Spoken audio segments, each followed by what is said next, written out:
Hello दोस्तों, आजकल हम क्लास 10 के मैथ का अंशाल्व हल कर रहे हैं।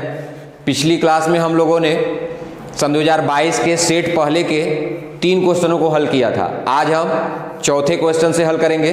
तो आइए क्लास का प्रारंभ करते हैं। दोस्तों, पिछली क्लास में हम लोगों ने सन 2022 के सेट पहले के जिसका संकेत था 822 ए भी के 3 प्रश्नों को हल किया है। अब आज हम चौथे क्वेश्चन से हल करेंगे। तो देखिए, चौथे क्वेश्चन में दिया गया है सभी खंड हल कीजिए। तो हम यहां पर प्रश्न चौथा का क लिख रहे हैं, आप लोग इसको नोट कर लेंगे।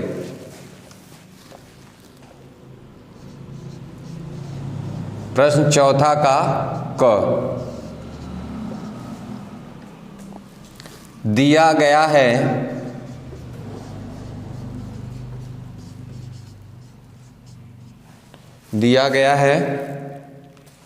मस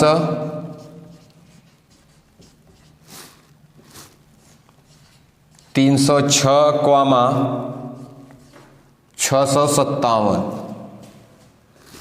बराबर 9। तो लॉस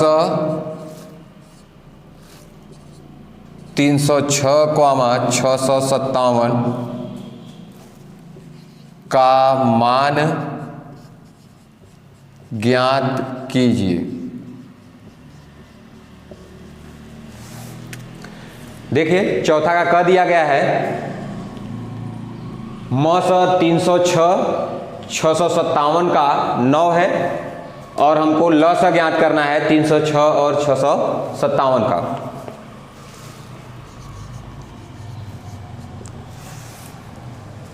पहले जो दिया गया है लिख लेते हैं। दिया है मस 306,657 बराबर 9। हमको ज्ञात करना है लॉस 306,657 का। इसमें जो पहला व्यंजक दिया गया है वो है 306 और जो दूसरा संख्या दिया गया है वो कितना है 657 दिया गया है। तो ए का वैल्यू है 306 और बी का वैल्यू है 657। तो हमारा फार्मूला होता है लॉस ए कॉमा बी बराबर ए गुणे बी बटा में मॉस ए कॉमा बी। यहां पर वैल्यू रख देते हैं। ए का मान है 306, बी का मान है 657 बटे में मस ए का मान है 306 और बी का मान है 657। इधर लिख देते हैं लस 306,657। अब यहां पर मान रखते हैं लॉस बराबर कितना आ जाएगा 306 गुणे 657 बटे में इनका मौसा रखना है तो इनका मौसा कितना है 9। इसको काट देते हैं। पहले 3 से काटते हैं। 3 त्रिक का 9, 3 एक कम 3, 0, 3 दूना 6। फिर 3 से काटते हैं। 3 एक कम 3, 3 त्रिक का 9, 3 चौक का 12। अब 34 और 657 का गुणा कर लेते हैं। तो आइए यहाँ पर 22, 35, 8 ये होगा लस 306 और 657 का। तो आप लोग इसको नोट कर लीजिए, फिर हम इसका अगला क्वेश्चन हल करेंगे।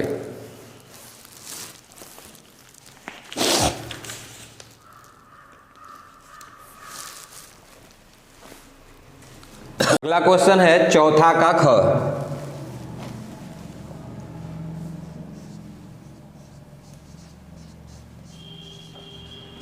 चौथा का ख,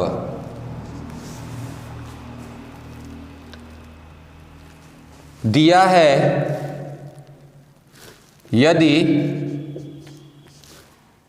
साइन 3a बराबर कॉस a माइनस 26 डिग्री हो, जहां 3a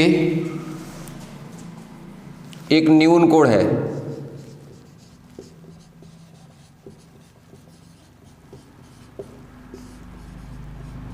एक न्यून कोण है, तो a का मान ज्ञात कीजिए। देखिए हमको दिया गया है कि यदि साइन 3a बराबर कॉस a माइनस 26 डिग्री हो, जहां 3a एक न्यून कोण है, तो a का मान हमको क्या करनी है, ज्ञात करनी है। तो आइए इसको हल करते हैं। पहले क्वेश्चन में जो दिया है उसको लिख लेते हैं। दिया है साइन 3a बराबर कॉस a माइनस 26 डिग्री।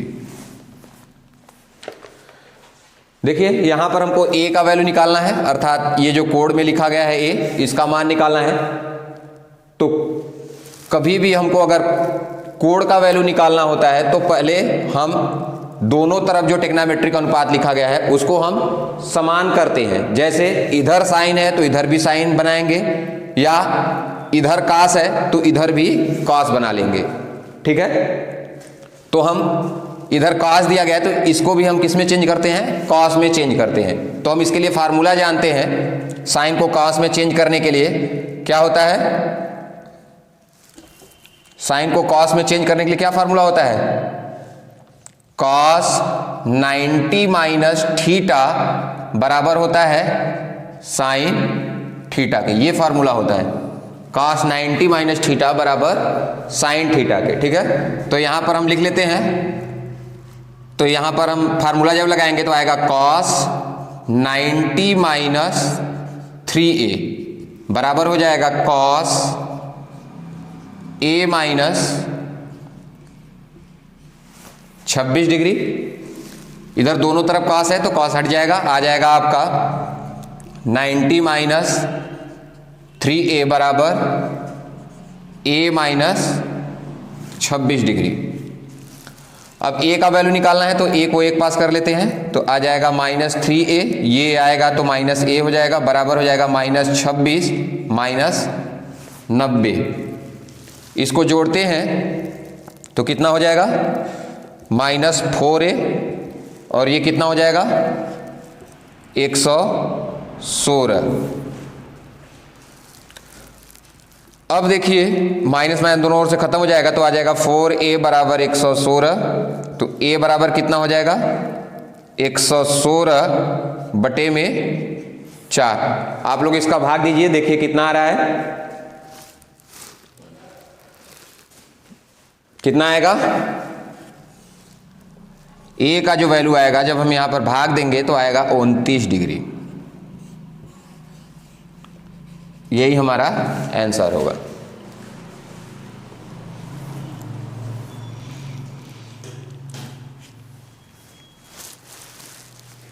ये फार्मूला आप लोग नोट कर लेंगे।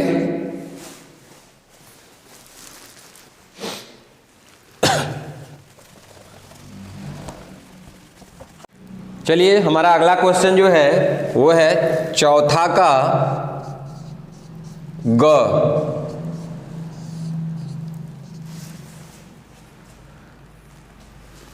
क्या दिया गया है, 10 मीटर लंबी एक सीढ़ी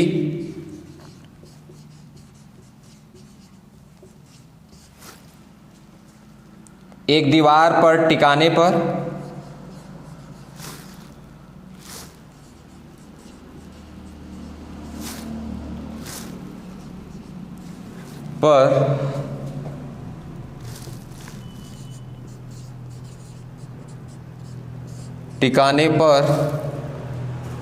भूमि से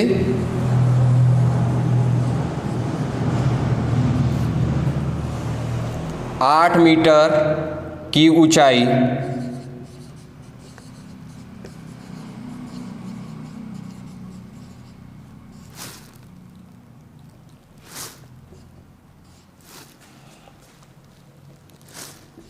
पर स्थित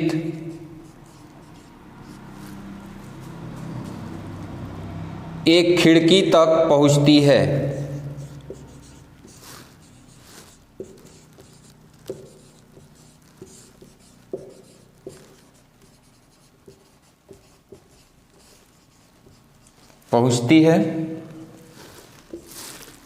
दीवार के आधार से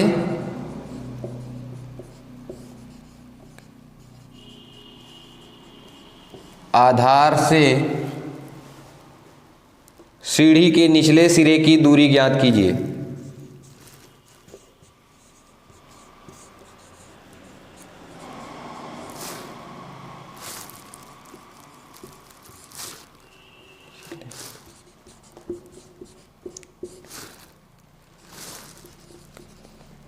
दूरी ज्ञात कीजिए। देखिए क्या दिया गया है, 10 मीटर लंबा एक सीढ़ी है, एक दीवार पर टिकाने पर भूमि से 8 मीटर की ऊंचाई पर स्थित एक खिड़की तक पहुंचती है। दीवार के आधार से सीढ़ी के निचले सिरे की दूरी ज्ञात कीजिए। पहले हम इसका चित्र बनाते हैं।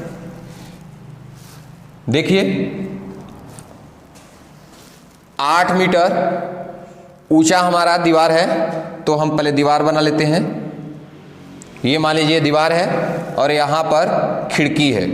यहाँ पर ये हो गया हमारा 8 मीटर ऊंचाई।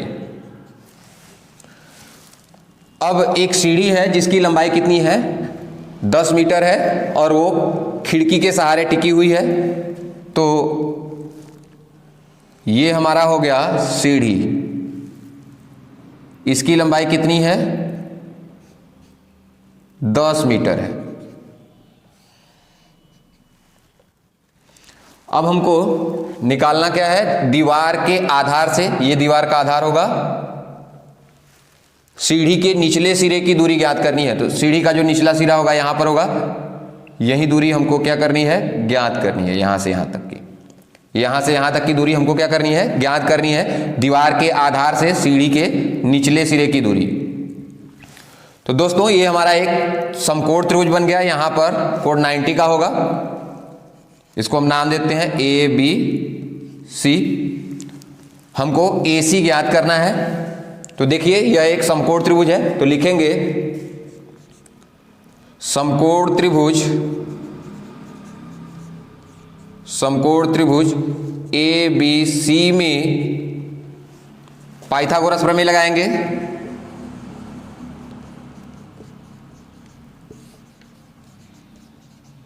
प्रमेय से क्या होता है, पाइथागोरस प्रमेय, कर्ण का स्क्वायर बराबर लंब का स्क्वायर प्लस आधार का स्क्वायर।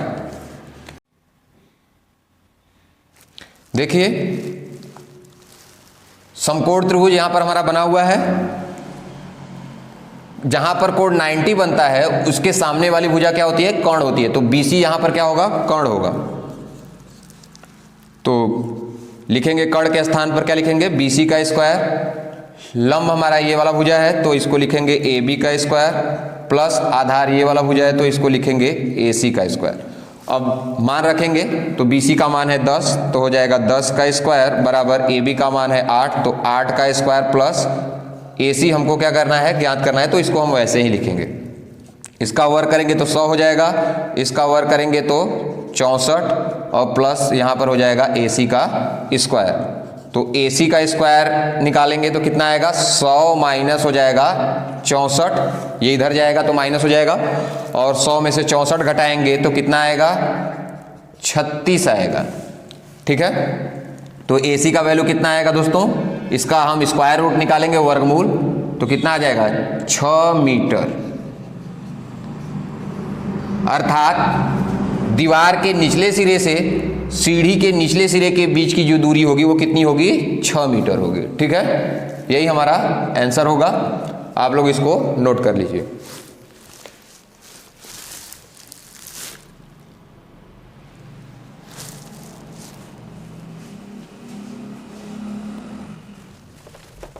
दोस्तों हमारा अगला क्वेश्चन चौथा का घ है, जो कि रचना का क्वेश्चन है। तो रचना हम यहाँ पर नहीं बताएंगे आप लोगों को, आप लोग इसको स्वयं से हल करेंगे। अगर आप लोगों को कोई दिक्कत हो रहा है तो आप हमको कमेंट करके बताएंगे, हम इसका अलग से वीडियो आपको प्रोवाइड करेंगे। चलिए तब हम चलते हैं अगले क्वेश्चन में। अगला क्वेश्चन हमारा है 5वां, जिसमें दिया गया है सभी खंड हल कीजिए। तो हम 5वां का क यहाँ पर लिख रहे हैं।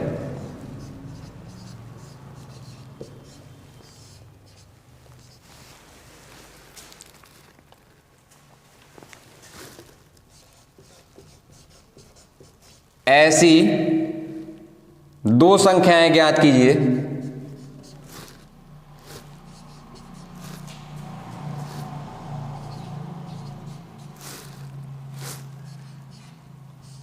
ऐसी दो संख्याएं ज्ञात कीजिए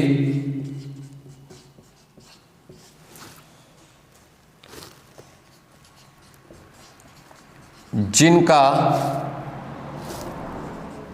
योगफल 27 हो और गुणनफल 182 हो।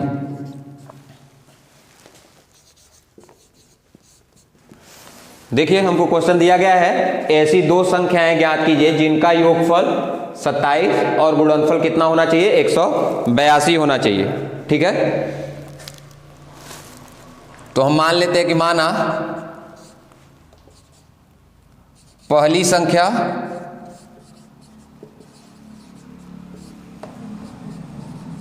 x है, तो दूसरी संख्या कितनी होगी,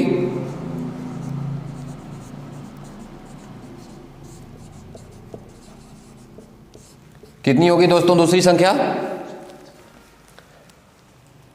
जितना योगफल देता है उसमें हम पहली संख्या को क्या करते हैं, माइनस कर लेते हैं। ठीक है, तो आ जाएगा 27 माइनस x, ये हमारा दूसरा संख्या होगा। ठीक है, प्रश्न में हमको क्या दिया गया है कि इन दोनों संख्याओं का जो गुणनफल है वो कितना है, 182 है। तो हम लिख लेते हैं प्रश्नानुसार दोनों संख्याओं का गुणनफल कितना है, 182 है। तो हो जाएगा x इंटू 27 माइनस एक्स बराबर हो जाएगा 182।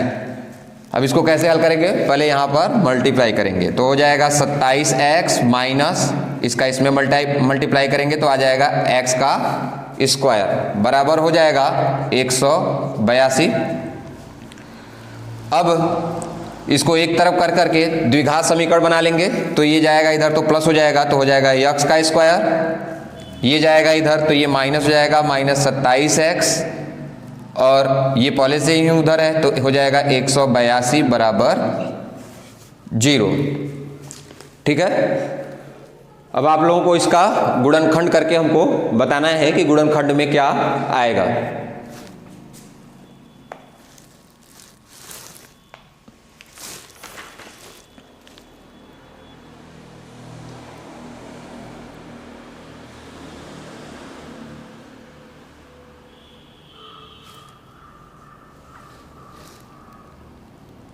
तो दोस्तों इसका जो गुणनखंड होगा वो हमने आप लोगों को करने के लिए कहा था, कितने में होगा,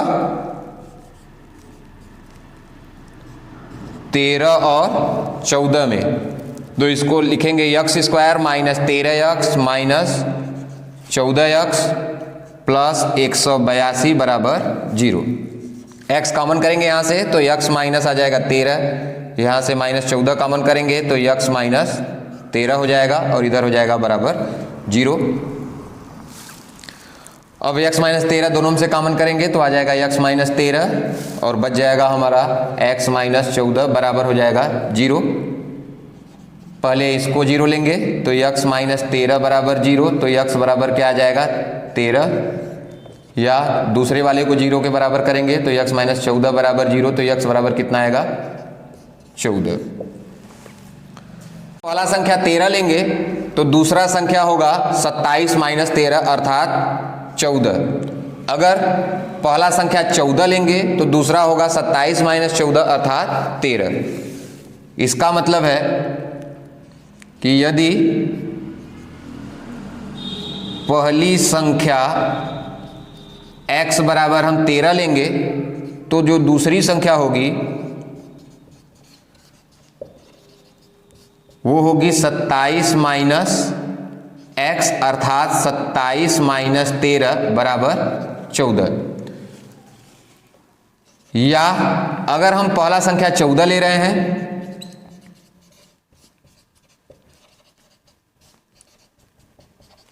तब जो दूसरी संख्या होगी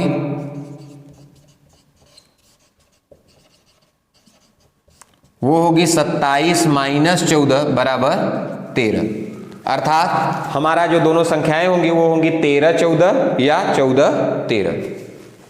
आप लोग इसको नोट कर लीजिए, फिर हम अगले क्वेश्चन में चलेंगे।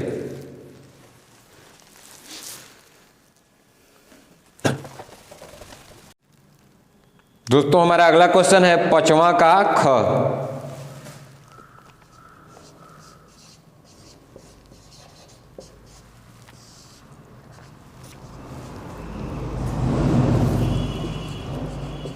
उस रेखा पर जो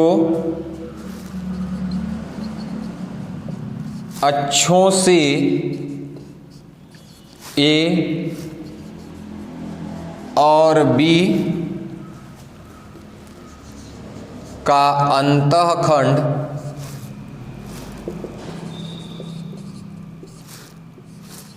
काटती है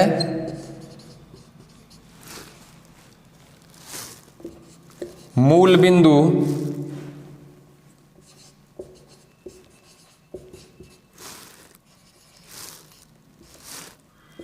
से डाले गए लंब की लंबाई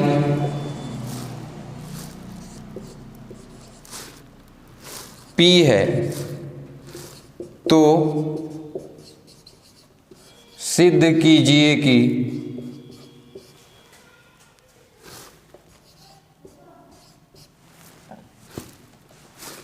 वन बटा में P का स्क्वायर बराबर 1 बटा में A का स्क्वायर प्लस 1 बटा में B का स्क्वायर। ये हमको सिद्ध करना है।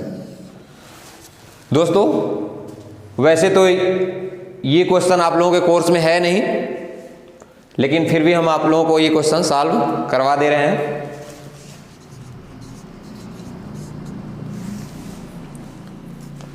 तो दोस्तों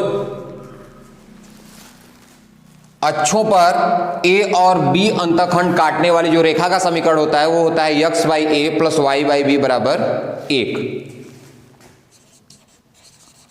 अक्षों पर A तथा B अंतः खंड काटने वाली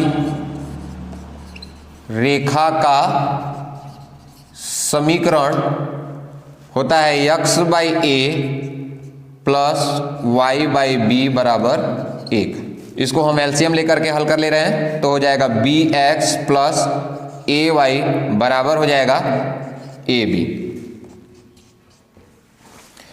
अब इस रेखा पर मूल बिंदु से जो डाले गए लंब की माप है वो है P। तो हम इस पर लंब डाल दे रहे हैं, तो लिखेंगे रेखा फर्स्ट पर मूल बिंदु ब्रैकेट में 0,0 से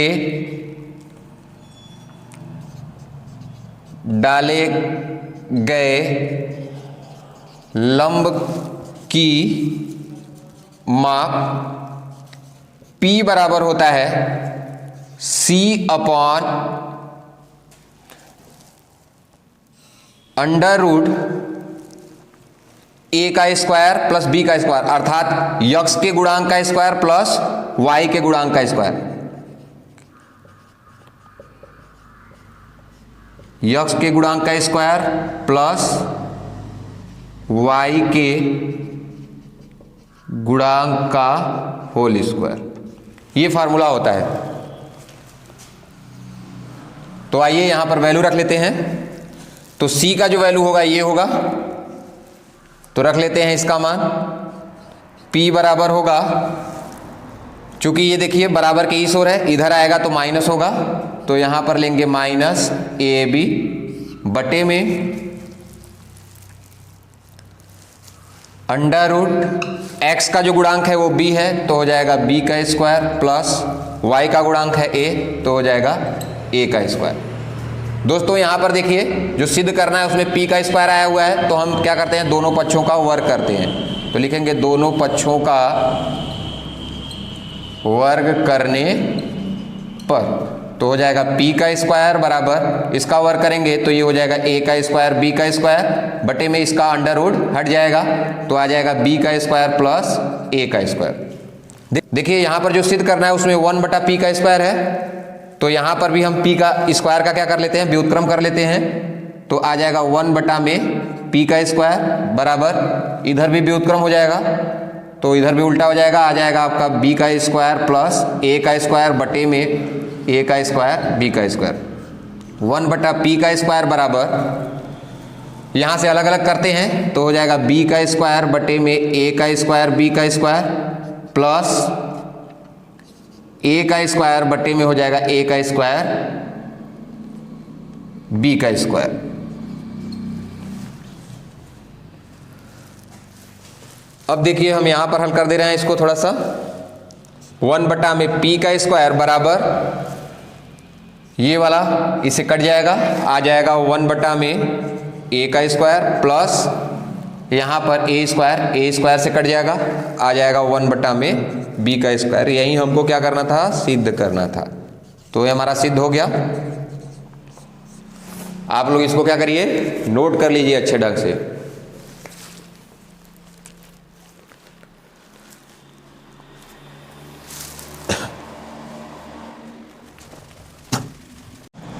देखिए हमारा अगला क्वेश्चन है 5वां का ग।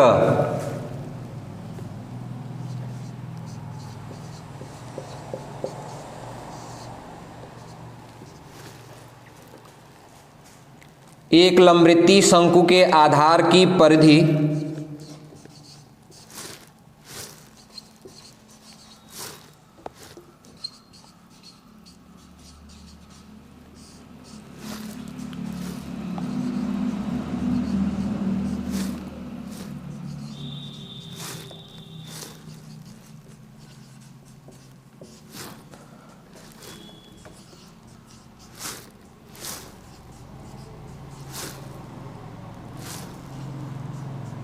एक लंबवृत्तीय शंकु के आधार की परिधि 24 पाई सेमी तथा ऊर्ध्वाधर ऊंचाई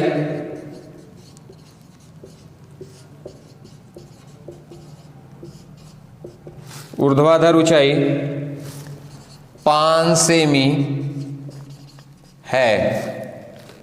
शंकु का आयतन ज्ञात कीजिए।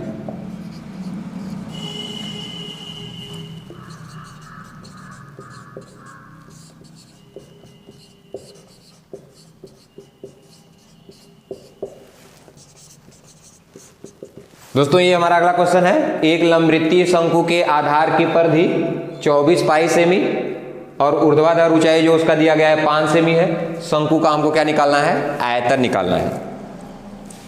तो आइए इसको हल करते हैं। दिया है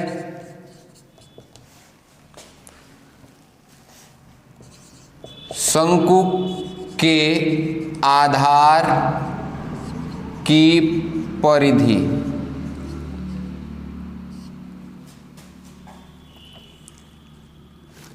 कितना है? 24 पाई सेमी। तो आधार की परिधि का फार्मूला क्या होता है? 2 पाई आर। देखिए शंकु ऐसे बनेगा,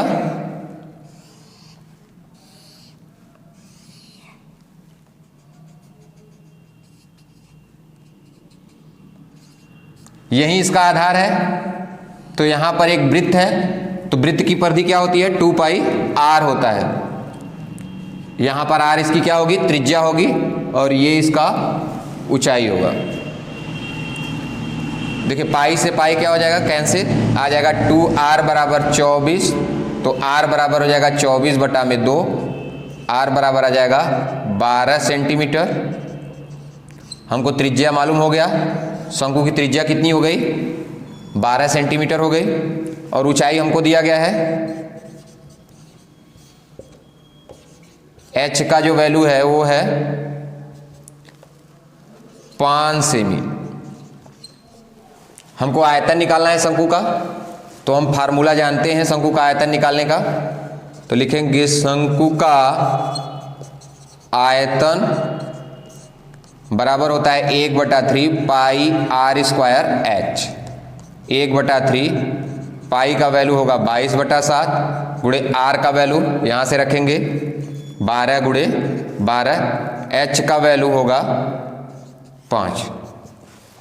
अब यहां पर पहले इसको इससे काटते हैं, तो हो जाएगा 3 चौका 12, आ जाएगा 22 गुणे 4 गुणे 12 गुणे 5/7। अब आप लोग इसका मल्टीप्लाई करिए। तो आप लोग बताइए इसका गुणा करने पर कितना आया? इसका जब ऊपर गुणा करेंगे तो आएगा 5280/7। अब यहां पर हम क्या करेंगे? 7 से भाग देंगे। तो 7 से भाग देंगे तो आएगा 754.28 सेमी क्यूब। यही होगा शंकु का आयतन।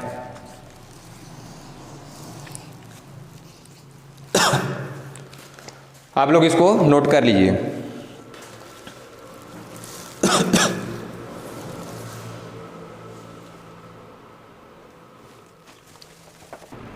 दोस्तों हमारा अगला क्वेश्चन है 5वां का घर। 5वां का घर, सॉरी यहां पर 5वां लिखना भूल गए। 5वां का घर, हमारा अगला क्वेश्चन है 5वां का घर।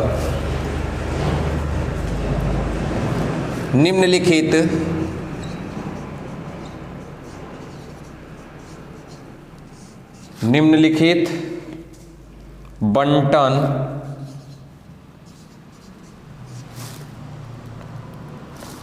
एक मोहल्ले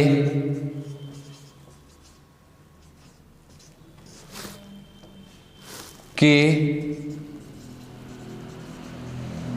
बच्चों के दैनिक जेब भत्ता को दर्शाता है।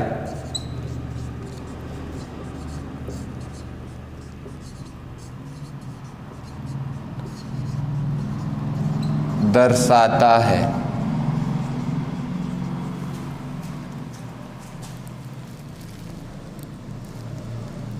माध्य जेब भत्ता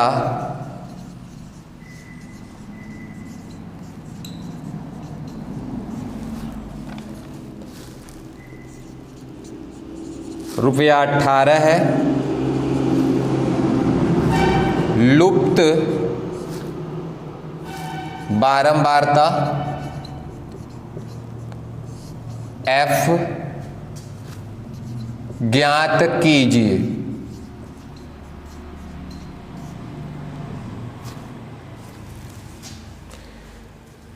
इसमें हमको एक साड़ी दी गई है,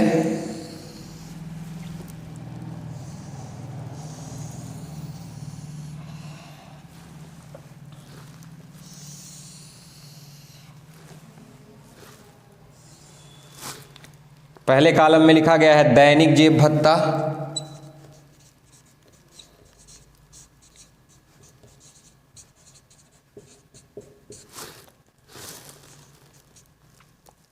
रुपया में, बच्चों की संख्या, यहां पर दिया गया है 11 से 13,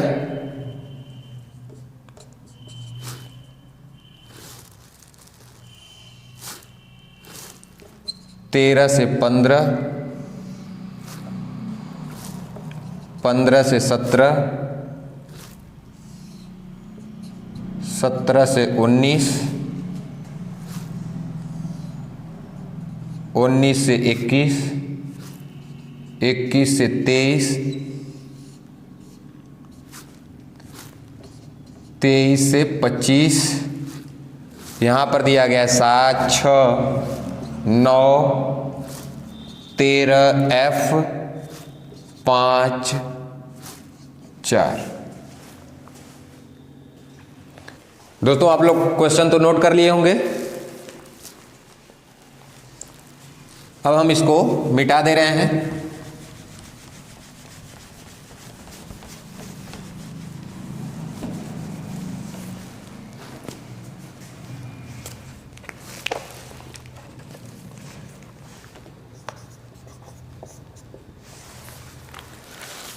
हल, हम एक नया सारणी बनाएंगे हल में। जब हम इसको हल करेंगे तो एक नया सारणी ऐसे बना लेंगे।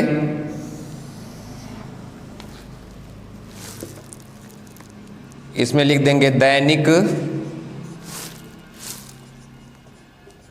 जेब भत्ता रुपए में,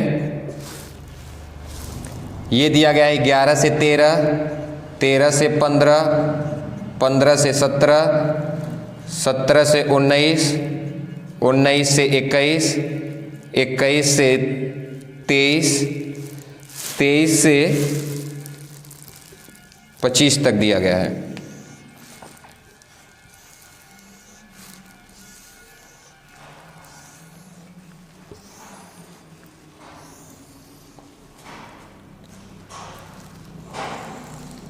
इस वाले में हमको दिया गया है बच्चों की संख्या।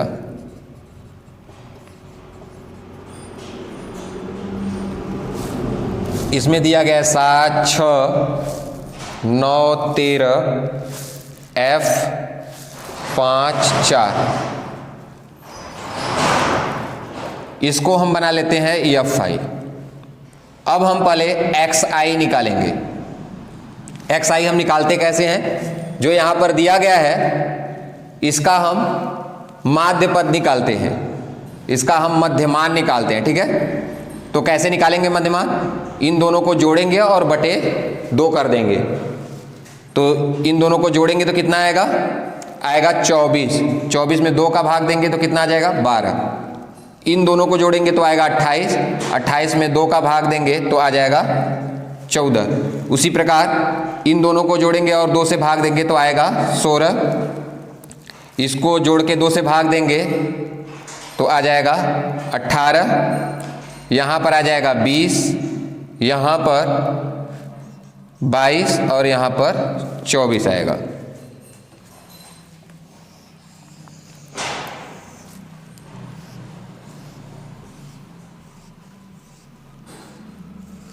अब हम इन दोनों का गुणा करेंगे FI और XI का, तो यहाँ पर लिखेंगे FI इंटू XI। तो 12 सते 84, 14 छः 84, 16 नवा 144, 18 का 13 में गुणा करेंगे तो कितना आएगा? आप लोग करिए। 234, 20 का एफ में करेंगे तो 20F, 22 का 5 में करेंगे तो 110, 24 का 4 में करेंगे तो आ जाएगा 96। अब यहाँ पर हम एक और ऐसे कॉलम बना लेंगे और यहाँ पर लिखेंगे योग। इस F5 के पदों को जोड़ेंगे तो आ जाएगा सिग्मा F5, इसको लिखेंगे। इसको जोड़ेंगे तो कितना आएगा दोस्तों, आप लोग जोड़ के बताइए कितना आएगा।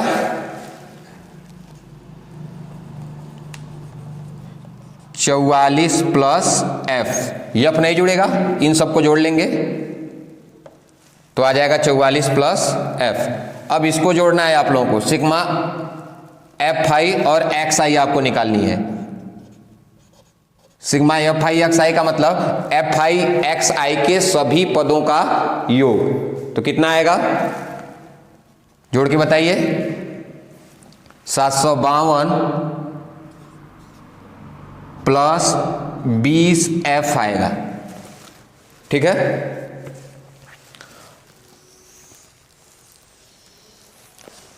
अब हमको फार्मूला मालूम है, क्या होता है,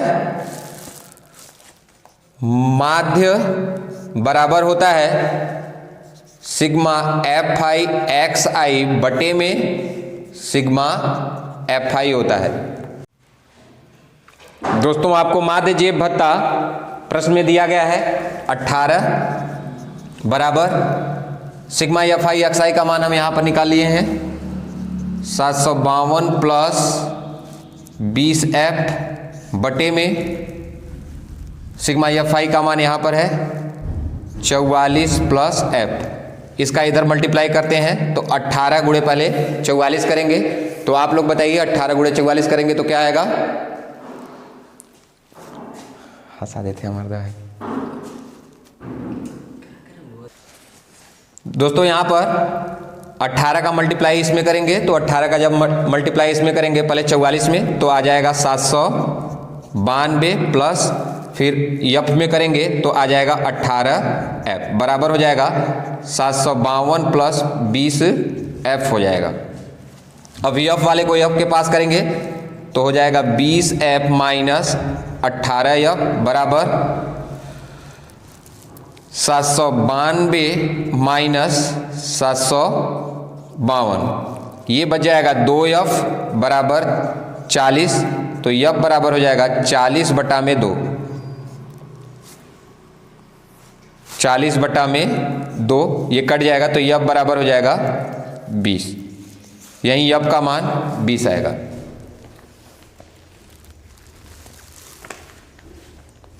आप लोग इसको नोट कर लीजिए।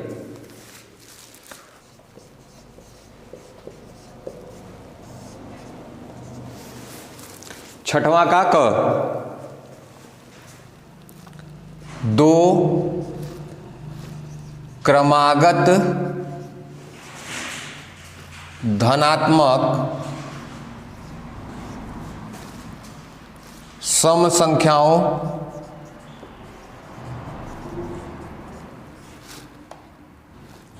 के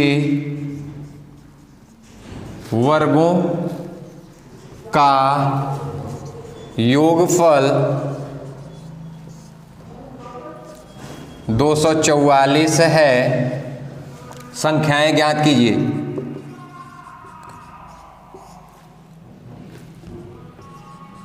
ज्ञात कीजिए।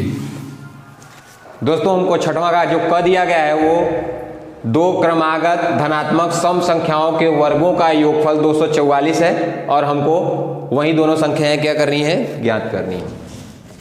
तो आइए इसको हल करते हैं। पहले मान लेंगे कि माना पहली क्रमागत धनात्मक संख्या x है, तब दूसरी क्रमागत धनात्मक संख्या कितना होगा x प्लस 2 होगा। दोस्तों सम संख्याएं 2-2 के अंतर पर आती हैं, तो हम क्या करेंगे, पहला जब हमको पता चल जाएगा तो उसमें हम 2 जोड़ देंगे तो दूसरा भी हमको पता चल जाएगा। अब प्रश्न में हमको दिया गया है कि इनके वर्गों का जो योगफल है वो 244 है। तो हम लिख लेते हैं प्रश्नानुसार x का स्क्वायर प्लस x प्लस 2 का होल स्क्वायर बराबर 244। x का स्क्वायर प्लस x का स्क्वायर, इसको a प्लस बी के होल स्क्वायर से तोड़ेंगे तो हो जाएगा a का स्क्वायर प्लस b का स्क्वायर, 2 का स्क्वायर करेंगे तो 4 प्लस 2ab करेंगे तो 2 दूना कितना आएगा 4x बराबर हो जाएगा 244। इसको जोड़ लेंगे तो आ जाएगा 2x स्क्वायर प्लस इसको बीच में कर लेंगे 4x और 244 को इधर लाएंगे तो ये माइनस हो जाएगा और 4 में से घटेगा तो आ जाएगा माइनस 240 बराबर 0। 2 से भाग दे देंगे तो आ जाएगा x का स्क्वायर प्लस 2x प्लस 100, यहाँ पर होगा माइनस 120 बराबर 0। अब इसका गुणनखंड करेंगे तो आएगा x का square plus 12x minus 10x minus 120 बराबर 0। x कॉमन करेंगे तो x प्लस 12 माइनस 10 कॉमन करेंगे तो x प्लस 12 बराबर 0। x प्लस 12 आ जाएगा और दूसरे ब्रैकेट में आ जाएगा x माइनस 10 बराबर 0। पहले इसको 0 लेंगे तो लिखेंगे x प्लस 12 बराबर 0 तो x बराबर माइनस 12। चूंकि संख्याएं जो है वो धनात्मक हैं तो ये वाला ऋणात्मक आया है तो इसको हम अग्राह कर देंगे, इसको छोड़ देंगे। दूसरा निकालेंगे x माइनस 10 बराबर 0 तो x बराबर क्या आएगा 10। यही हमारा पहली क्रमागत धनात्मक संख्या होगी। तो लिखेंगे पहली क्रमागत धनात्मक सम संख्या x बराबर कितना होगा 10। तब दूसरी क्रमागत धनात्मक सम संख्या कितना है x प्लस 2 है तो हो जाएगा 10 प्लस 2 बराबर 12। यही हमारी दोनों संख्याएं होंगी, आप लोग इसको नोट कर लीजिए। दोस्तों ये हमारा अगला क्वेश्चन है 6वां का ख। दिया गया है यदि दी गई आकृति में त्रिज्यखंड, ये देखिए एक त्रिज्यखंड बनाया हुआ है OACB 3.5 सेमी त्रिज्या वाले वृत्त जिसका केंद्र O है का चतुर्थांश है। ये जो हमारा त्रिज्यखंड OACB है यह वृत्त का क्या है चतुर्थांश है। चतुर्थांश का मतलब होता है वृत्त का चौथा भाग या चौथा अंश। यदि OD बराबर दिया गया है 2 सेमी ये है तो छायांकित भाग का क्षेत्रफल ज्ञात कीजिए। हमको ये जो छायांकित भाग है इसी का क्षेत्रफल ज्ञात करना है। तो आइए इसको हल करते हैं। दिया है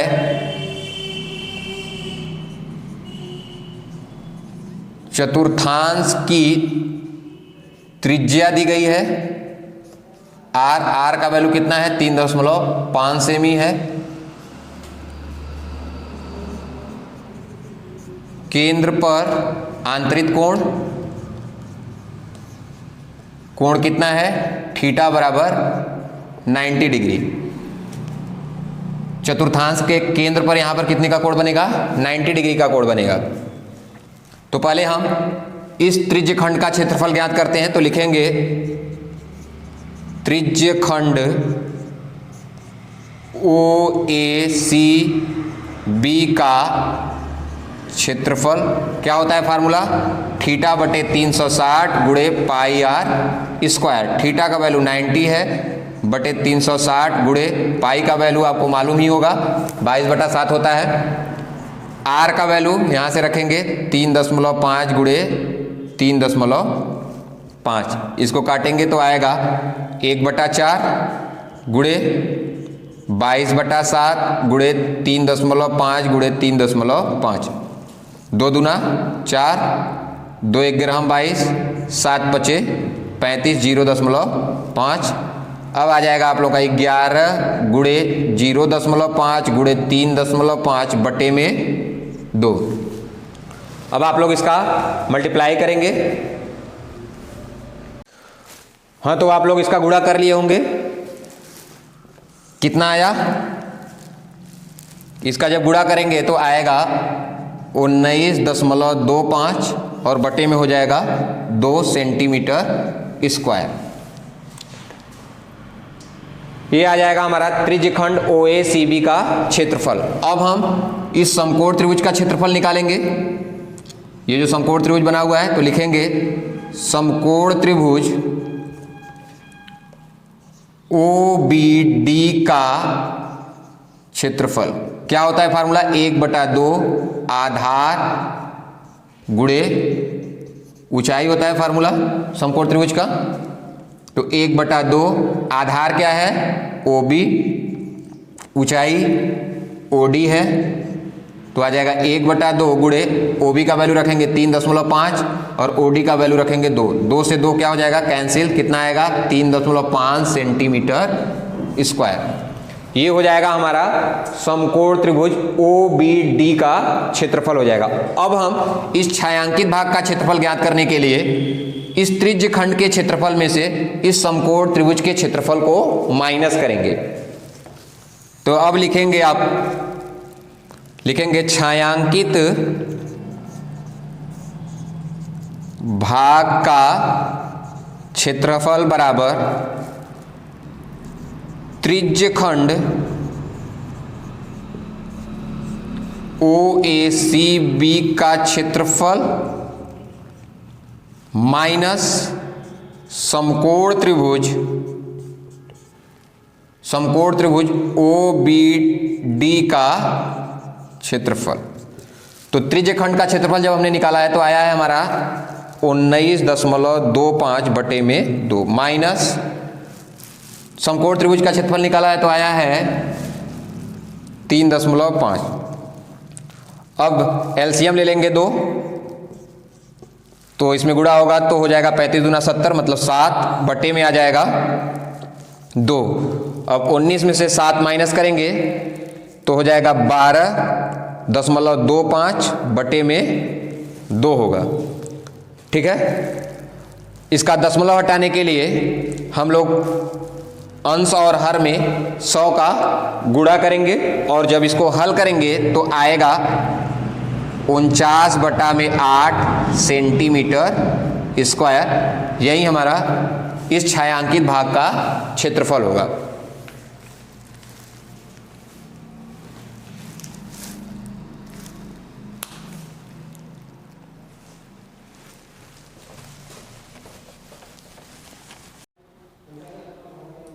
दोस्तों, हमारा छठवां का जो ग क्वेश्चन है वो रचना का क्वेश्चन है।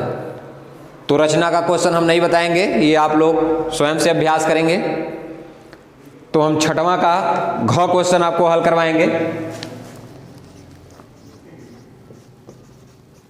क्वेश्चन छठा का घ,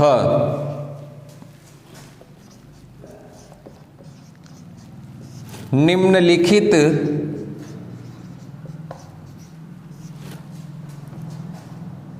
बारंबारता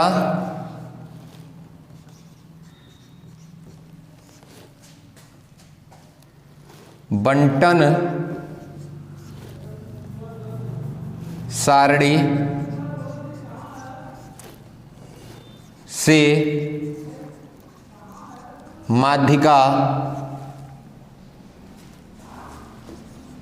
ज्ञात कीजिए। सारणी दिया गया हमको,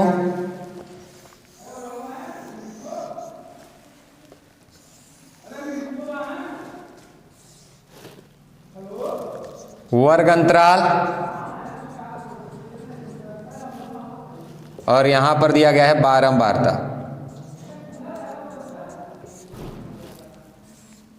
जीरो से 10,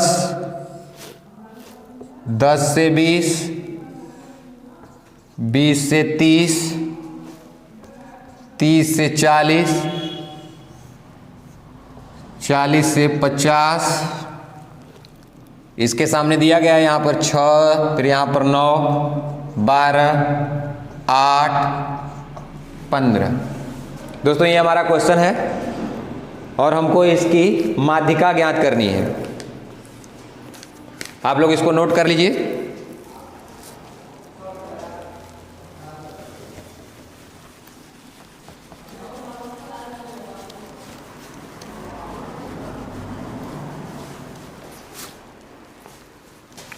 आइए हम लोग इसको हल करते हैं। हम एक सारणी बनाएंगे।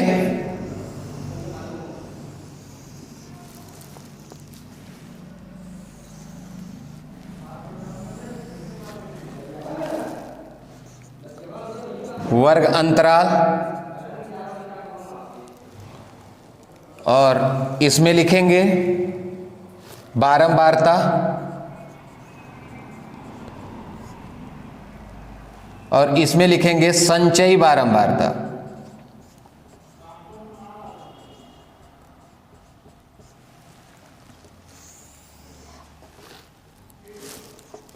ये 0 से 10, 10 से 20, 20 से 30, 30 से 40, 40 से 50 तक दिया गया है। यहां पर दिया गया है 6, 9, 12, 8, 15। हम संचयी बारंबारता निकालेंगे। तो संचयी बारंबारता कैसे निकालते हैं? पहले यहां पर पहला वाला वैसे ही लिखेंगे, फिर इसमें हम ये अगला वाला बारंबारता जोड़ेंगे। तो 9 में 6 जोड़ेंगे तो कितना हो जाएगा? 15। फिर इसमें ये अगला वाला जोड़ेंगे तो कितना हो जाएगा? 27। इसमें ये जोड़ेंगे तो आ जाएगा 35।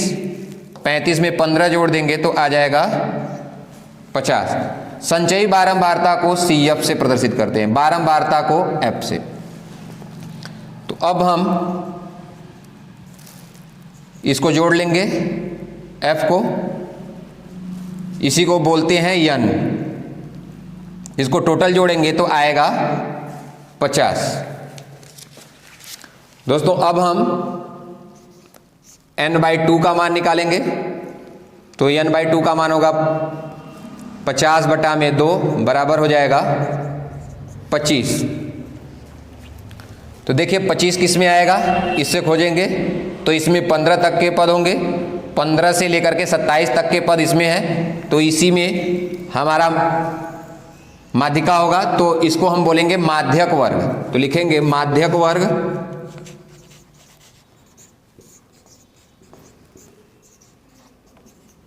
बीस से 30 है।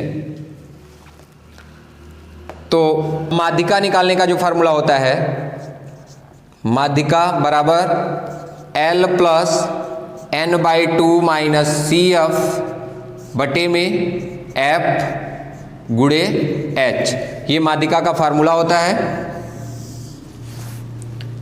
इसमें L को हम बोलते हैं माध्यक वर्ग की निम्न सीमा। और देखिए यही हमारा माध्यक वर्ग है 20 से 30। इसकी निम्न सीमा कितनी है? 20 है। तो L का वैल्यू कितना होगा? यहाँ पर 20 होगा। n/2 को आप लोग देख ही रहे हैं, n/2 का मान कितना है? 25 है। CF को हम बोलते हैं माध्यक वर्ग के पहले वाले वर्ग की संचयी बारंबारता। तो ये हमारा माध्यक वर्ग है। इसके पहले वाले वर्ग की संचयी बारंबारता कितनी है? 15। तो यहां पर CF का मान कितना है? 15 है। यप को हम बोलते हैं माध्यक वर्ग की बारंबारता। तो माध्यक वर्ग 20 से 30 है, इसकी बारंबारता कितनी है? 12। तो यप का वैल्यू कितना हो गया? 12। एक बचा यच, यच को हम बोलते हैं वर्ग माप। तो यहां पर देखिए वर्ग माप कितना है, 0 से 10, 10 से 20 अर्थात 10 का वर्ग माप है, तो एच बराबर कितना हो गया, 10 हो गया। अब हम इन सभी मानों को इस फार्मूले में रखते हैं तो आ जाएगा हमारा माध्यिका बराबर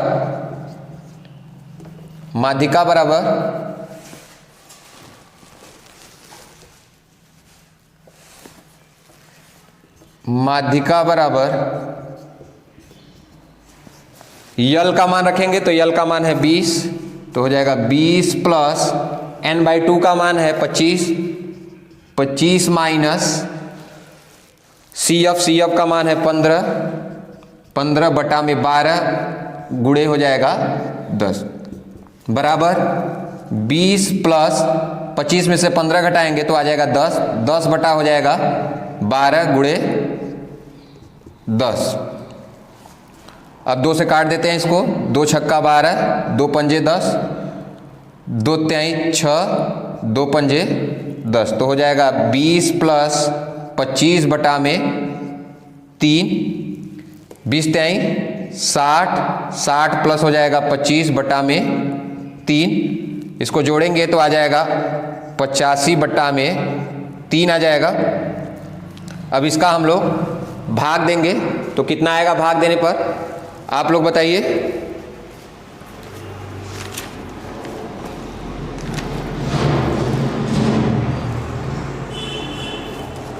बताइए कितना आएगा, 28.33। देखो हमारा 6वां क्वेश्चन पूरा हो गया। अब हम 7वें क्वेश्चन में चलते हैं। 7वें में लिखा हुआ है सभी खंड कीजिए, तो 7वां का क हम हल करेंगे।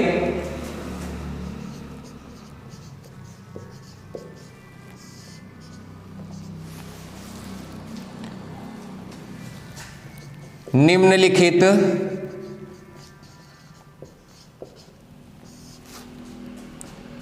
समीकरण युग्म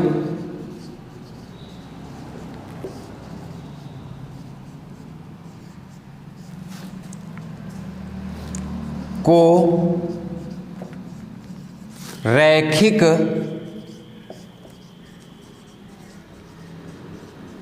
समीकरण युग्म में बदलकर हल कीजिए।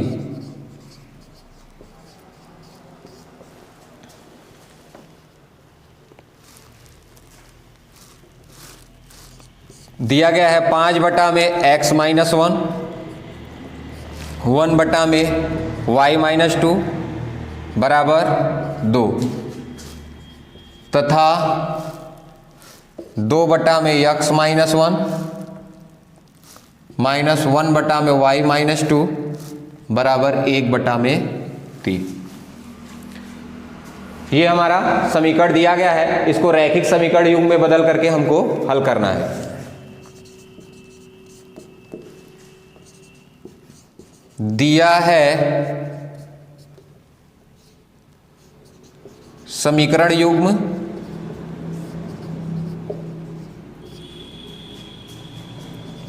पाँच बटा में x माइनस 1 प्लस 1 बटा में y माइनस 2 बराबर 2, ये पहला है। दूसरा दिया गया है 2 बटा में x माइनस 1 माइनस 1 बटा में y माइनस 2 बराबर 1 बटा में 3, ये है दूसरा। तो दोस्तों इसको हम पहले रैखिक समीकरण युग्म में बदलेंगे, तो यहाँ पर जो मिलता है देखिए इसमें क्या क्या मिल रहा है दोनों समीकरण में, 1 बटा में x माइनस 1, यहाँ पर भी है 1 बटा में x माइनस 1, 1 बटा में y माइनस 2, यहाँ पर भी है 1 बटा में y माइनस 2। तो हम इसको मान लेंगे, माना 1 बटा में x माइनस 1 बराबर u मान लेंगे और 1 बटा में y माइनस 2 बराबर मान लेंगे v। अब इन दोनों का मान उठा के समीकरण 1 और 2 में रखेंगे। समीकरण 1, 2 व 3 से क्या आ जाएगा, 5u, देखिए x 1/x-1 की जगह पर u रख देंगे तो हो जाएगा 5u प्लस v बराबर हो जाएगा 2, ये समीकरण नंबर 4। इसमें रखेंगे तो 1/x-1 की जगह पर u रखेंगे तो हो जाएगा 2u प्लस, यहां पर माइनस है तो यहां पर माइनस लगाएंगे, माइनस इसकी जगह पर v रख देंगे तो हो जाएगा v बराबर हो जाएगा 1/3। ये हो जाएगा 5वां समीकरण। अब दोनों को जोड़ देंगे तो यहां पर v से v कैंसिल हो जाएगा तो आ जाएगा आपका 7u बराबर 2 प्लस 1/3, 7u बराबर हो जाएगा 2 3 6 1 7, 60 बटा में हो जाएगा 3 तो u बराबर हो जाएगा 1/3। ये 7 से 7 कैंसिल हो जाएगा। हमारा u का मान आ गया। अब इस u के मान को चाहे चौथे वाले समीकरण में या पांचवें वाले समीकरण में रख करके v का मान निकालेंगे। तो लिखेंगे यहां पर u का मान समीकरण 4 में रखने पर तो आ जाएगा 5 गुणे, यहां पर रखेंगे u का मान तो हो जाएगा 1/3 माइनस, यहां पर प्लस है तो प्लस v बराबर हो जाएगा 2, ये आ जाएगा 5/3 प्लस v बराबर 2 तो v बराबर आ जाएगा 2 माइनस 5/3, 3 दूना 6 में से 5 चला गया तो 1/3, ये v का मान होगा। तो v बराबर हमारा कितना आया 1/3।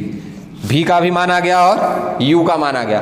अब इस v और u के मान को उठा करके हम समीकरण नंबर 3 में रखते हैं तो रखेंगे तो 1/x माइनस 1 बराबर हो जाएगा, u है तो u का वैल्यू आएगा 1/3 और आ जाएगा हमारा 1/y माइनस 2 बराबर, यहां पर v का मान रखेंगे तो v का मान है 1/3 तो बराबर हो जाएगा 1/3। अब इसका व्युत्क्रम कर लेंगे तो आ जाएगा x माइनस 1 बराबर 3 तो x बराबर हो जाएगा 4, ये हमारा x का मान होगा। और यहाँ पर हल करते हैं तो इसको व्युत्क्रम करेंगे तो आएगा y माइनस 2 बराबर 3 तो y बराबर हो जाएगा 5, ये हमारा y का मान होगा। तो यही दोनों हमारा आंसर होगा, आप लोग इसको नोट कर लीजिए।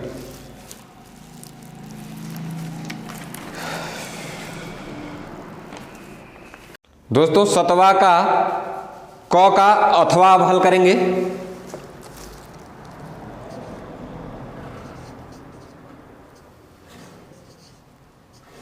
क का अथवा जो दिया गया है वो उसको हल करेंगे। इसमें दिया गया है एक नाव की शांत जल में चाल 4 किलोमीटर पर हावर्स है, धारा की दिशा में 12 किलोमीटर जाने तथा धारा के विपरीत 12 किलोमीटर लौटने में 8 घंटे का समय लगता है। धारा की चाल ज्ञात कीजिए। दोस्तों ये क्वेश्चन बहुत ही इंपॉर्टेंट है, अधिकतर एग्जाम में पूछता रहता है क्वेश्चन। तो आइए इसको हम लोग समझते हैं। एक नाव की शांत जल में चाल जो है वो 4 किलोमीटर पर घंटा है, मतलब नाव का चाल दिया गया है तो लिखेंगे नाव की शांत जल में चाल बराबर है 4 किलोमीटर पर हावर। धारा का चाल निकालना है तो हम मान लेते हैं कि माना धारा की चाल x किलोमीटर पर हावर्स है। तो पहले धारा की दिशा में जा रहा है ना, और फिर धारा की दिशा से विपरीत दिशा में लौट रहा है, तो हम पहले धारा की दिशा में किस चाल से जाएगा ये निकालते हैं। तो धारा की दिशा में नाव की चाल, दोनों का योग हो जाता है तो हो जाएगा नाव का चाल प्लस धारा का चाल। तो नाव का चाल है 4 प्लस धारा का चाल है x, तो हो जाएगा किलोमीटर पर हावर्स। धारा के विपरीत दिशा में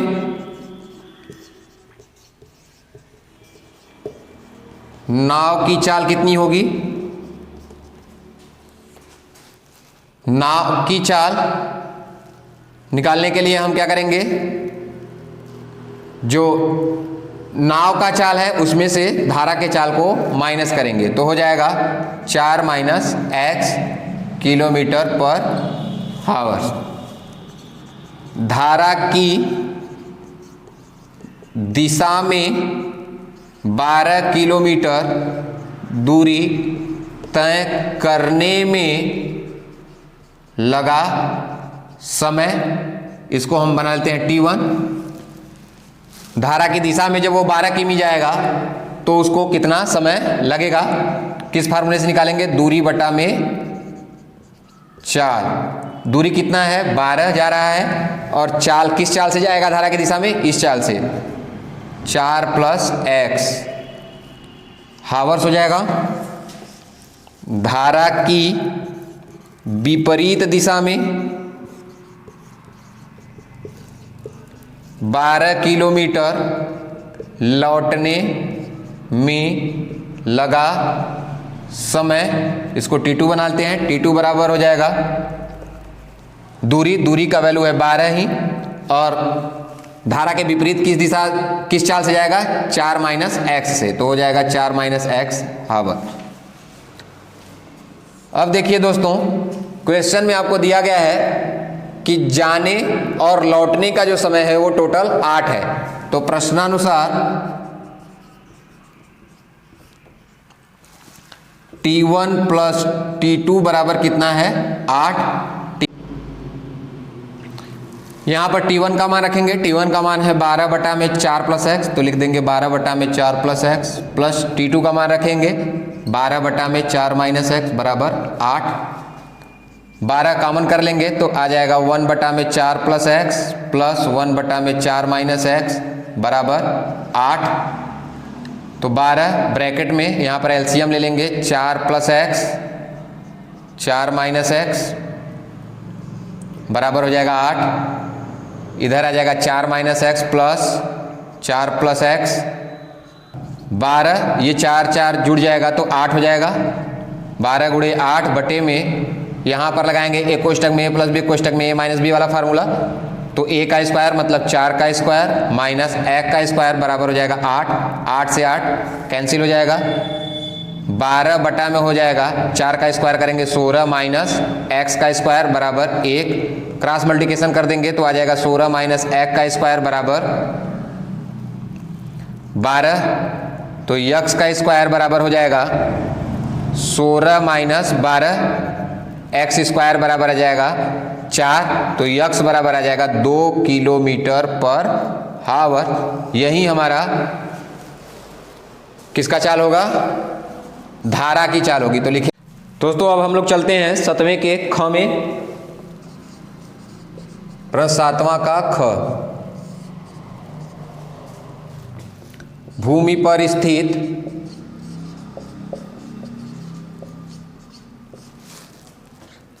बिंदु x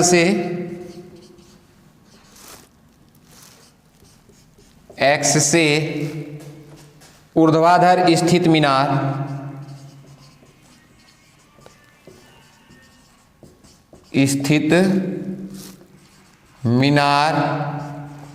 PQ के शीर्ष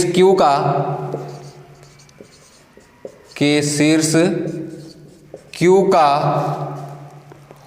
उन्नयन कोण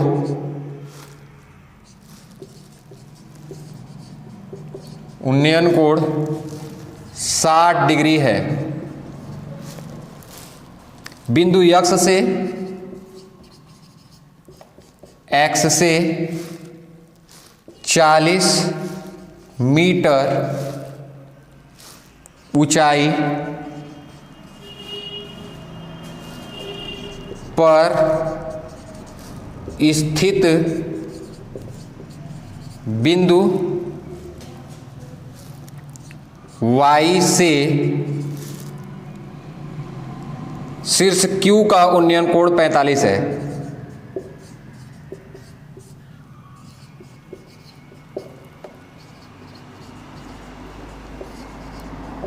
कोण 45 डिग्री है। मीनार PQ की ऊंचाई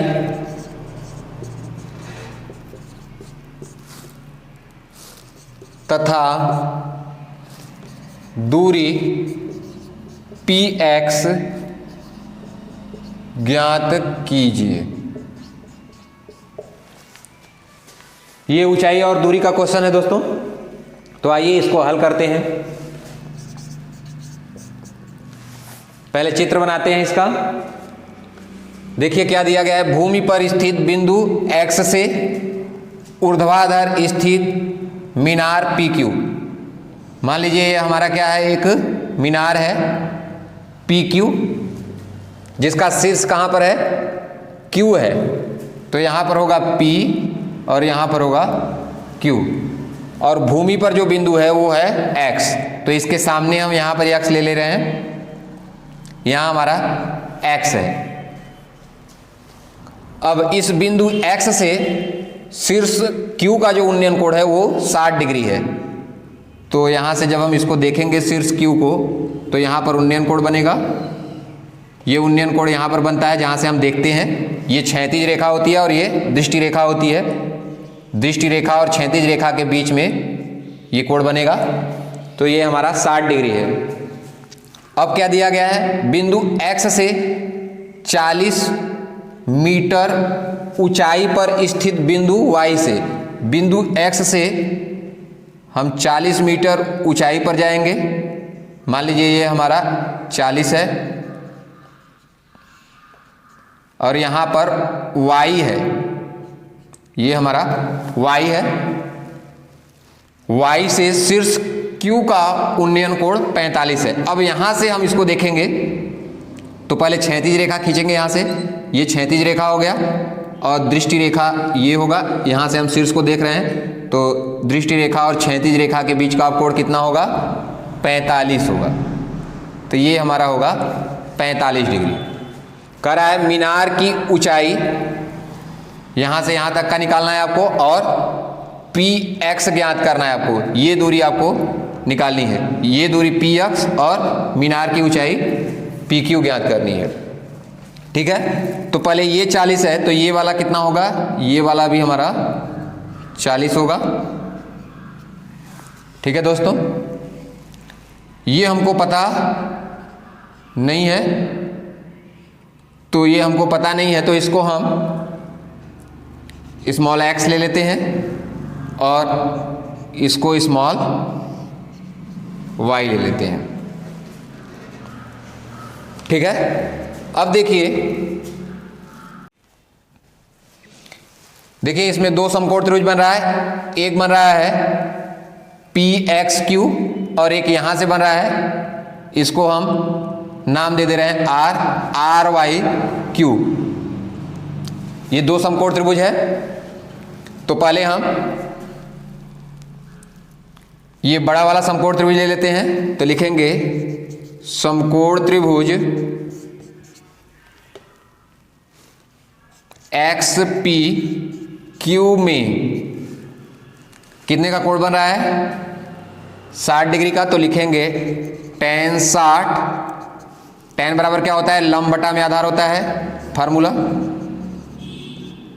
तो लंब क्या है यहाँ पर PQ और आधार PX है।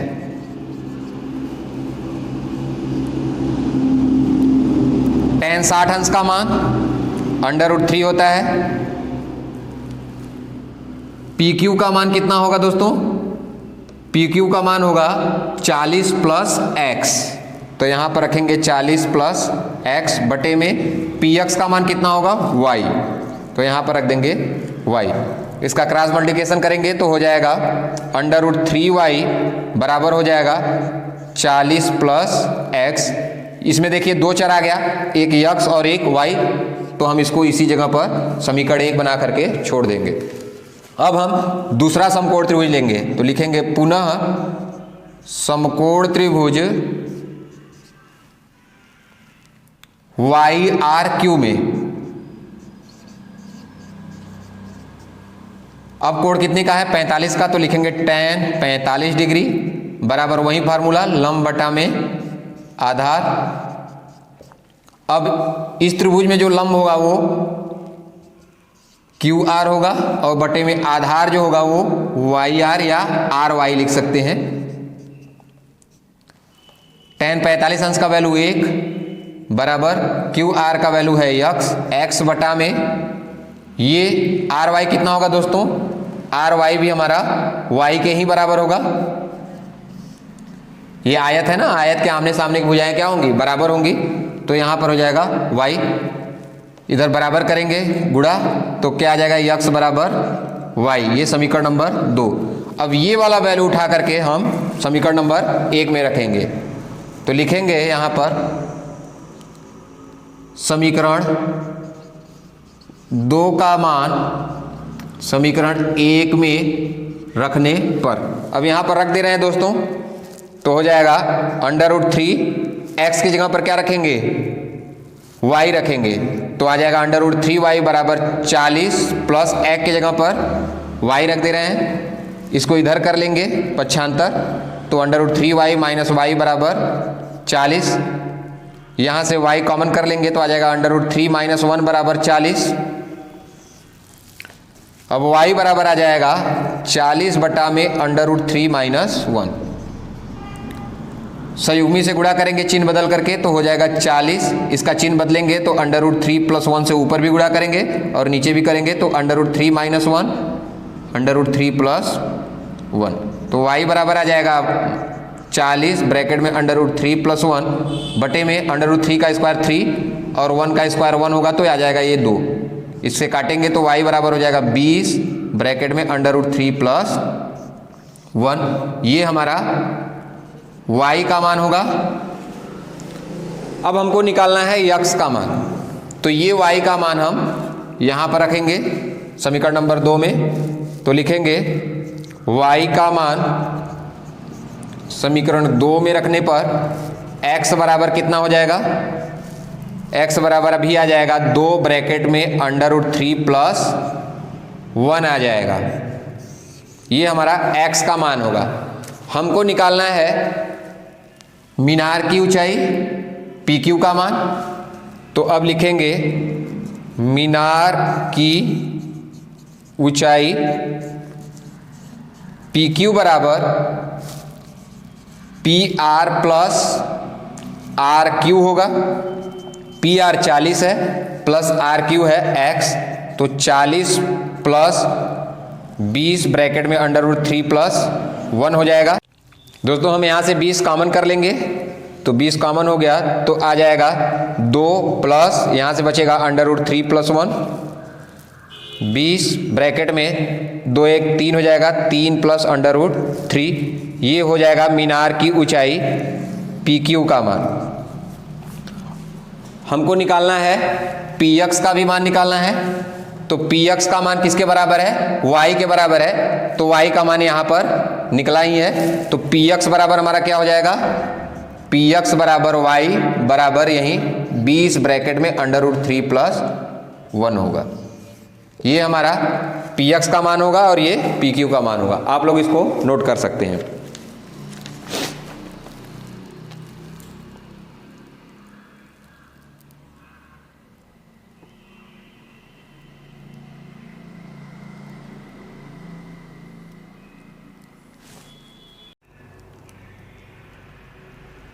दोस्तों अब हम लोग चलते हैं 7वां का ख का जो अथवा वाला क्वेश्चन है उसको हल करते हैं।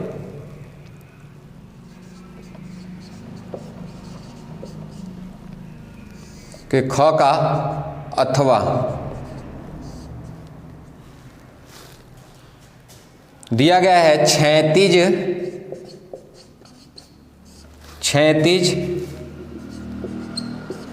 तल पर स्थित बिंदु O से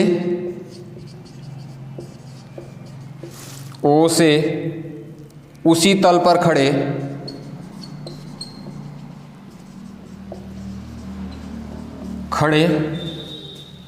एक ऊर्ध्वाधर मीनार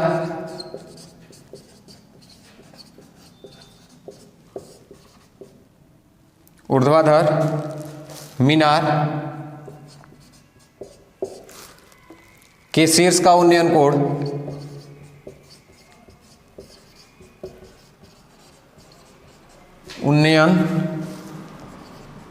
कोण 30 डिग्री है। मीनार की ओर 40 मीटर चलने पर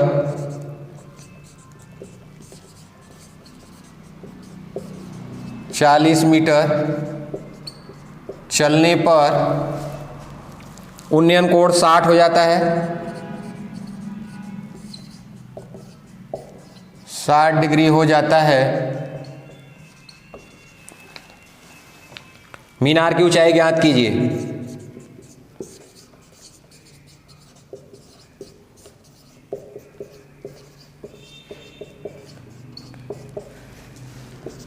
आइए इसको हल करते हैं। दोस्तों क्या दिया गया है, क्षैतिज तल पर स्थित बिंदु O से उसी तल पर खड़े एक ऊर्ध्वाधर मीनार के शीर्ष का उन्नयन कोण कितना है, 30 डिग्री है। तो ये हमारा मीनार हो गया और इसी तल पर ये बिंदु O हो गया। अब इस बिंदु O से मीनार के शीर्ष का जो उन्नयन कोण है वो 30 डिग्री है। तो यहाँ पर हो जाएगा 30 डिग्री। मीनार की ओर अब कह रहा है कि मीनार की ओर 40 मीटर चलने पर, हम मीनार की ओर 40 मीटर यहाँ पर आ गए। ये दूरी कितना होगा, 40 मीटर। अब 40 मीटर चलने पर यहाँ से जो मीनार के शीर्ष का उन्नयन कोण होगा वो कितना हो जाएगा, 60 डिग्री। तो अब शीर्ष को यहाँ से मिला देंगे और यहाँ पर बना देंगे 60 डिग्री। नाम दे देंगे AB O और इसको कर देंगे D। अब हमको ज्ञात करना है मीनार की ऊंचाई। यही है मीनार, तो मान लेते हैं कि मीनार की ऊंचाई कितनी है, h है, और ये नहीं मालूम है तो इसको हम y मान लेते हैं। देखिए इसमें दो समकोण त्रिभुज बन रहा है, एक बन रहा है ABD और एक बन रहा है ABO। तो पहले हम छोटा वाला ये त्रिभुज लेंगे, तो लिखेंगे समकोण त्रिभुज DAB में tan 60 डिग्री। फार्मूला क्या होगा, लंब बटा में आधार। देखिए इसमें लंब कौन सा होगा, AB, आधार होगा AD। tan 60 अंश का वैल्यू होता है √3, AB का वैल्यू h और AD का वैल्यू y है। क्रॉस मल्टीप्लिकेशन कर लेते हैं तो h बराबर आ जाएगा y √3, या y बराबर निकालेंगे तो आ जाएगा h बटा में √3। ये समीकरण नंबर 1 हो गया। अब हम दूसरा समकोण त्रिभुज लेते हैं, लिखेंगे पुनः समकोण त्रिभुज OAB में कितने का कोण है, 30 डिग्री का। तो लिखेंगे tan 30 अंश बराबर वहीं लंब बटा आधार, तो लंब होगा AB, आधार होगा OA, इसका वैल्यू होता है 1 बटा √3। अब AB का वैल्यू हो गया h बटे में OA का वैल्यू होगा 40 + y। क्रॉस मल्टीप्लिकेशन करते हैं दोस्तों, तो ये यहाँ पर इसका गुणा इधर करेंगे तो आ जाएगा 40 + y बराबर h √3। अब दोस्तों समीकरण 1 से हम y का वैल्यू यहाँ पर रखेंगे, तो लिखेंगे समीकरण 1 से y का मान रखने पर, तो आइए मान रखते हैं यहाँ पर, तो हो जाएगा 40 प्लस y का वैल्यू कितना है, h अपन √3, तो यहाँ पे लिखेंगे h बटा में √3 बराबर h √3। तो आ जाएगा हमारा 40 बराबर, इसको इसके पास कर लेंगे तो h √3 माइनस h बटा में √3। अब 40 बराबर h यहाँ से कॉमन कर लेते हैं तो आ जाएगा √3 माइनस 1 बटा √3। 40 बराबर h, यहाँ एलसीएम लेते हैं तो हो जाएगा ये 3 हो जाएगा माइनस 1, 3 में से 1 गया कितना हो जाएगा 2 बटा √3। तो h बराबर कितना आएगा, यहाँ भाग हो रहा है तो इधर जाके गुणा हो जाएगा तो 40 √3 हो जाएगा, और ये गुणा हो रहा है तो भाग हो जाएगा, बटे में हो जाएगा 2 से काटेंगे इसको तो कितना हो जाएगा 20 √3 मीटर। यही मीनार की ऊंचाई होगी। अतः मीनार की ऊंचाई, मीनार की जो ऊंचाई होगी वो कितनी होगी 20 √3 मीटर होगी। दोस्तों आज हम लोगों ने सेट पहले का जितने भी क्वेश्चन थे सबको हमने हल कर लिया है। तो आप लोग इसको नोट कर करके इसका अच्छे से रिवीजन कर लेंगे, फिर हम दूसरे सेट को अपने वीडियो के अगले भाग में हल करवाएंगे।